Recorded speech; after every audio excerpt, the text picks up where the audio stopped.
جمعية الدعوة والإرشاد وتوعية الجاليات بمحافظة بدر। আসসালামু আলাইকুম ওয়া রাহমাতুল্লাহি ওয়া বারাকাতুহু। সুপ্রিয় মুসলিম বন্ধুগণ, একটি বিষয় শেয়ার করব সকলের সাথে। এটি আমার মনের বিষয়। কেউ এটি ভালো চোখে দেখতেও পারেন, কেউ না দেখতে পারেন, এটা আপনাদের বিষয়।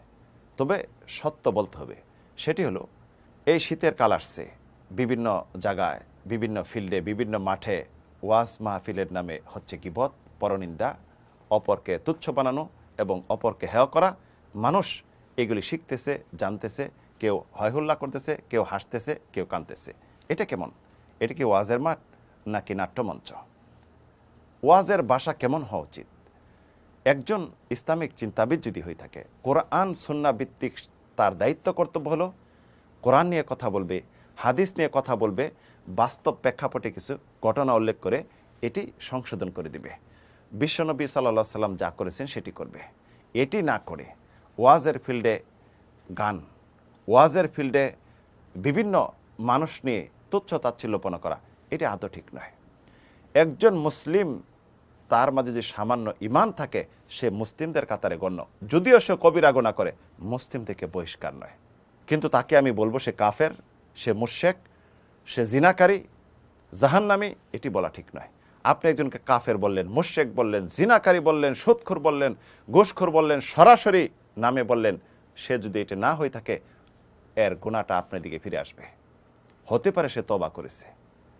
আজকে দেখা যায় চিত্র জগৎ নিয়ে কিছু কিছু কথা বলা হয়, এমন কথা বলা হয় একদম খোলামেলা, কেউ হাসতেছে, কেউ অন্য মাইন্ডে নিচ্ছে। এটি আদৌ ঠিক নয়।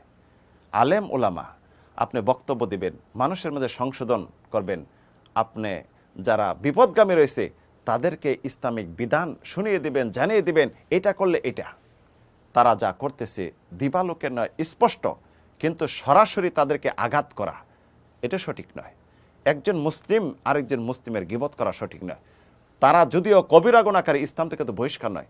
আপনি একজন মুসলিম, সাধারণ নয়, আলেম, চিন্তাবিদ, গবেষক, ওয়াইজিন, মানুষকে উপদেশ দিবেন, নসিহত করবেন, কিন্তু গীবত কেন শিখাচ্ছেন?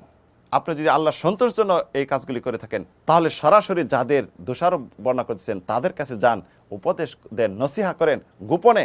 এটা হলো উপকারী এবং আপনি সওয়াবের হকদার হবেন। এই না করে ওয়াজের ফিল্ডে যা করতেছেন, কেন করতেছেন? বাহবা পাওয়ার জন্য নাকি আপনি সেলিব্রিটি হওয়ার জন্য? দুনিয়াবি সেলিব্রিটি বাদ দিয়ে পরকালের সেলিব্রিটি হন, এটি হবে আপনার জন্য উপকারী। এবং মানুষকে পথভ্রষ্ট না করে সঠিক পথ প্রদর্শন করুন। দুনিয়ার অর্থের লোভে আপনার বিজেট একটু বেশি, এই তো গলাবাজি করতে হবে, মানুষের মাঝে সেলিব্রিটি হতে হবে, এটি বাদ দিয়ে আল্লাহর কাছে যেটা আছে এর উপর সন্তুষ্ট হন এবং এর উপর ভরসা করে আল্লাহ রাব্বুল আলামিনের কোরআন এবং রাসূলের হাদিস প্রচার প্রসার করুন।